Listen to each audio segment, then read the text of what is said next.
वक्त को कभी बुरा नहीं कहना चाहिए, मगर न जाने कैसा दौर आ गया है। कितनी भयानक खबरें सुनने को मिलती हैं, कितने पुरअसरार वाक़यात लोगों के साथ पेश आ जाते हैं। बस तौबा है, ना चाहते हुए भी मुंह से निकल जाता है कि बहुत बुरा वक्त आ गया है। फरेब एक बिल्कुल सच्चा वाक़या है।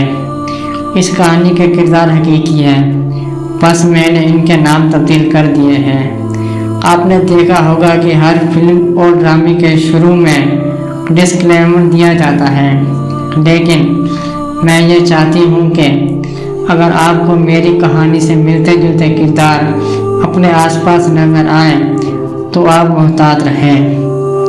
ये वाक़या हमारी एक जानने वाली खातून के साथ चंद साल पहले पेश आया था। उन खातून का नाम हम राबिया फ़र्ज कर लेते हैं। राबिया एक बहुत नेक और ईमानदार खातून है। उनके 3 बच्चे हैं। जब ये वाक़या पेश आया तो उनमें से 2 की शादी हो चुकी थी, जबकि छोटा बेटा स्कूल में पढ़ता था। राबिया बाजी के शौहर भी बहुत नेक और सीधे साधे इंसान थे, मगर वो बहुत बाअसूल और खरे इंसान थे। ना वो गलत काम करते थे, ना गलत काम करने देते थे, बर्दाश्त नहीं करते थे। राबिया बाजी ने अपने घर में ही अपना पार्लर खोल रखा था, जब वो बहुत अच्छा चल रहा था। राबिया बाजी किराए के घर में रहती थी और जल्द अज जल्द अपना ज़ाती घर खरीदना चाह रही थी, जिसके लिए वो पार्लर बहुत दिन रात मेहनत कर रही थी। उन्होंने कोई हेल्पर भी नहीं रखा था और ख़ुद ही सारा दिन घर और पार्लर की जिम्मेदारी संभाल रही थी। राबिया बाजी के पड़ोस में एक औरत रहती थी जिसका नाम नसरीन था। वो कोई 4-5 साल से उनके पड़ोसन थी और उसका राबिया के घर आना जाना था। जिस तरह हर महल्ले में खातून मिलकर कमेटी डालती हैं, इसी तरह नसरीन और राबिया बाजी ने भी कमेटी डाली हुई थी। राबिया बाजी ने काफ़ी बड़ी कमेटी डाली हुई थी, क्योंकि वो अपना घर खरीदने के लिए पैसे जमा कर रही थी। राबिया बाजी की कमेटी निकलती तो उनके पास 10 लाख रुपए जमा हो जाते। कभी वो बैंक में रखवाने जा रही थी कि नसरीन सख्त घबराई हुई उनके घर आ गई और उनको बताया कि उसके घर चोरी हो गई है और उसकी बेटी का सारा जेवर कोई चुरा कर ले गया है। नसरीन के 2 बच्चे थे, बेटी बड़ी थी और उसकी शादी होने वाली थी, जबकि बेटा राबिया बाजी के बेटे के स्कूल में ही पढ़ता था। नसरीन की परेशानी देखकर राबिया ने 10 लाख रुपए उसके हवाले कर दिए। नसरीन ने वादा किया कि वो 1.5-2 महीने में वो पैसे लौटा देगी, मगर चंद रात बाद राबिया पर जैसे हैरत का पहाड़ टूट गया। नसरीन रातों रात अपनी पूरी फैमिली के साथ गायब हो गई। वो भी किराए के घर में रहती थी और उसका शौहर भी वहीं कहीं काम करता था। वो इतनी खामोशी से फरार हुई कि किसी को पता ही नहीं चला, यहाँ तक कि उसके कब अपने बेटे को स्कूल से निकलवा लिया था किसी को इल्म नहीं था कि अगर उनके शौहर को उनके बेवकूफ़ी पता चल गई तो वो बहुत नाराज़ होंगे। राबिया ही शमा राबिया बाजी के शौहर की कज़ान भी थी। शमा राबिया बाजी की हालत देखकर हैरान। वक्त को कभी बुरा नहीं कहना चाहिए, मगर न जाने कैसा दौर आ गया है।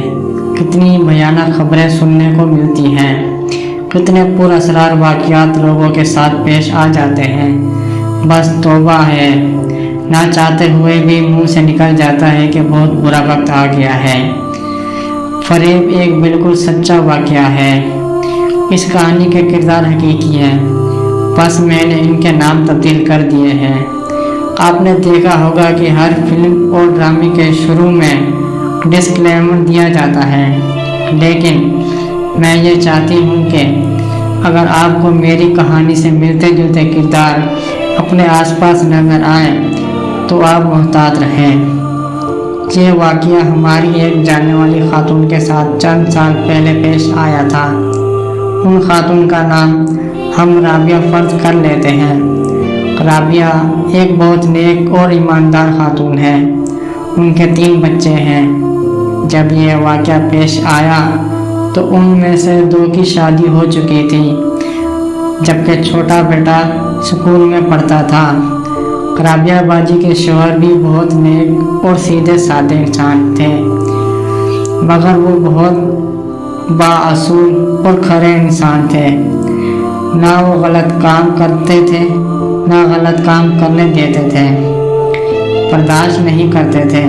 رابعہ باجی نے اپنے گھر میں ہی اپنا پارلر کھول رکھا تھا جب وہ بہت اچھا چل رہا تھا۔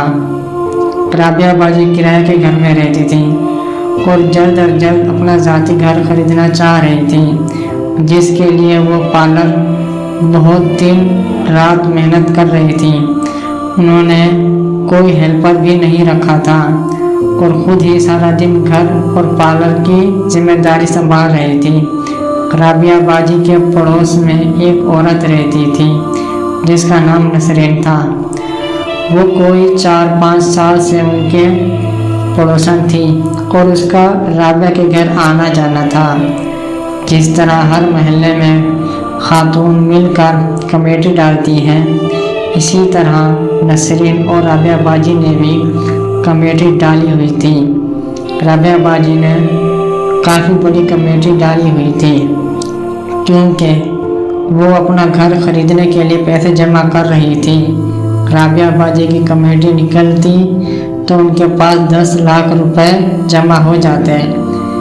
ابھی وہ بینک میں رکھوانے جا رہی تھی کہ نسرین سخت گھبرائی ہوئی ان کے گھر آ گئی اور ان کو بتایا کہ اس کے گھر چوری ہو گئی ہے اور اس کی بیٹی کا سارا زیور کوئی چرا کر لے گیا ہے۔ نسرین کے 2 بچے تھے، بیٹی بڑی تھی اور اس کی شادی ہونے والی تھی، جبکہ بیٹا رابعہ باجی کے بیٹے کے اسکول میں ہی پڑھتا تھا۔ نسرین کی پریشانی دیکھ کر رابعہ نے 10 لاکھ روپے اس کے حوالے کر دیے۔ نسرین نے وعدہ کیا کہ وہ 1.5-2 مہینے میں وہ پیسے لوٹا دے گی، مگر چند روز بعد رابعہ پر جیسے حیرت کا پہاڑ ٹوٹ گیا۔ نسرین راتوں رات اپنی پوری فیملی کے ساتھ غائب ہو گئی۔ وہ بھی کرائے کے گھر میں رہتی تھی اور اس کا شوہر بھی وہیں کہیں کام کرتا تھا۔